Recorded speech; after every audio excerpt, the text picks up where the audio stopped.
আর্মিদের DOHS এ flat দেওয়ার সময় রাজকোষে টাকা নাই, কেউ জিজ্ঞেস করে না। সচিবদের নামে কোটি কোটি টাকার গাড়ি বাড়ির সুযোগ দেওয়ার সময় রাজকোষে টাকার অভাব হয় না। মন্ত্রীদেরকে শুধু এইটাই না, ট্যাক্স ফ্রি কোটি কোটি টাকার গাড়ি মন্ত্রীরা আনতে পারবে, এমপিরা আনতে পারবে, এই জন্য রাজকোষ ফাঁকা হয়ে যায় না। বাংলাদেশের রিক্সাওয়ালা, ভ্যানওয়ালা, সবজিওয়ালা, শিক্ষকের টাকায় পূর্বাঞ্চলে যে উড়াল সেতু করা হয়, যেখানে সিএনজি উঠতে পারে না, তখন রাজকোষ ফাঁকা হয় না।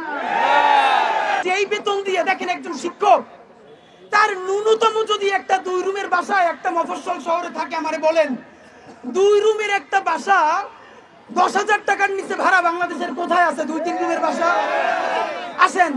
তার যদি 2টা বাচ্চা থাকে, সে যেহেতু শিক্ষক মানুষ, তার বাচ্চাটারে তো সে ন্যূনতম একটু ভালো জায়গায় পড়াইতে চায়। সে এইটা পড়াইতে গিয়া তারপরে বাসায় বাজার কি করে তার কোনো অবস্থা থাকে না। কোন শিক্ষককে আমি গ্যারান্টি দিয়ে বলি, বাংলাদেশের যে দোকানদার ভাইরা আছে, মুদির দোকান, তারা শিক্ষকদেরকে মর্যাদা দেয় না। কারণ দেখে পুরো মাস সে বাকিতে খায়, বেতন পাওয়ার পর অর্ধেক টাকা দিয়ে রাখি, আবার তার বাকির খাতা শুরু হয়ে যায়।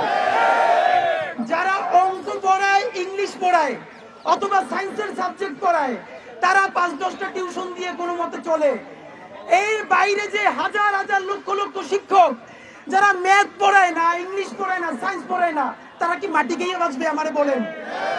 এবং শিক্ষকদের সামাজিক মর্যাদা এমন, এখন শিক্ষকদের সাথে কোনো বাবা মা বাচ্চাদেরকে, মেয়েদেরকে বিয়ে দিতে চায় না। কারণ কোন শিক্ষক জামাই ঠিক মতো শ্বশুর বাড়িতেও বাজার করতে পারে না, আত্মীয়তা সম্পর্ক রক্ষা করতে পারে না, বাবা মা গিয়ে তার বাসায় 5 দিন থাকবে, ভালো খাওয়াইতে পারে না, সারাদিন মনটা যার ছোট কইরা থাকে। দোকানদার টাকা পায়, আত্মীয় স্বজনের মায়ের চিকিৎসার টাকা দিতে পারে না, সে স্কুলে গিয়ে কোন ছাতাটা পড়াবে? আমার বলেন।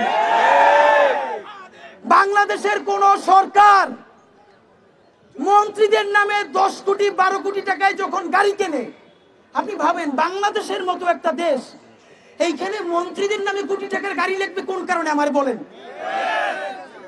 যার এত দামি গাড়ি ছাড়া চলবে না, তার তো মন্ত্রী হওয়ার জন্য কেউ হাতে পায়ে ধরে নাই। আপনি ব্যবসা করেন, যেরকম অনেকে টাকা পাচার করতো সেইটাই করেন।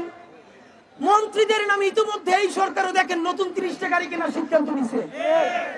সচিবদের নামে কোটি কোটি টাকা শুধু গাড়ি না, তাদের যেই ফ্ল্যাট, অতিরিক্ত সচিবদের এমন আলিশান ফ্ল্যাট তো আপনারা দেখেন নাই।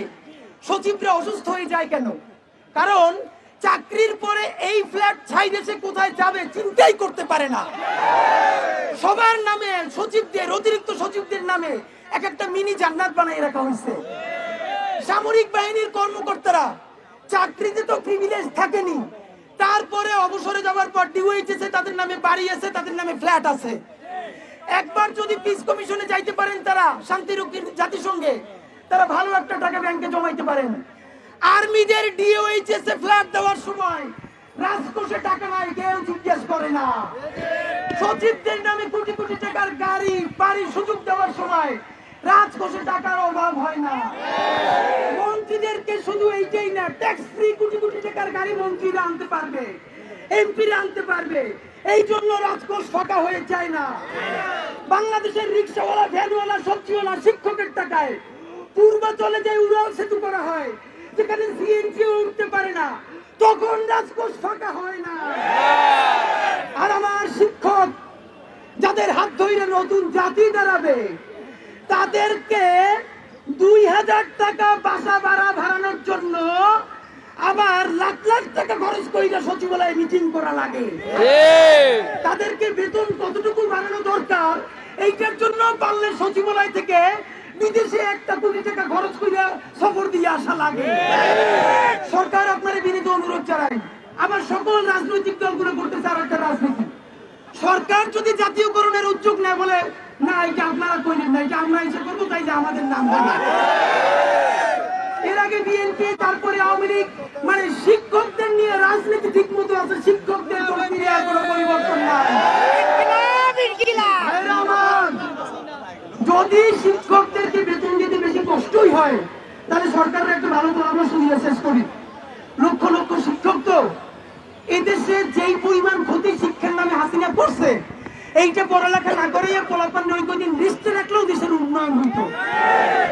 আবার দেখেন শিক্ষকদেরকে আরেকটা ভয়াবহ কথা বলি, ইউনো অফিস জেলা অফিস থেকে শিক্ষকদের নামে বিভিন্ন ট্রেনিং আসে, আইসিটি ট্রেনিং এই সেই 7 দিন ট্রেনিং এ গেলে 10,000 টাকা পাবে।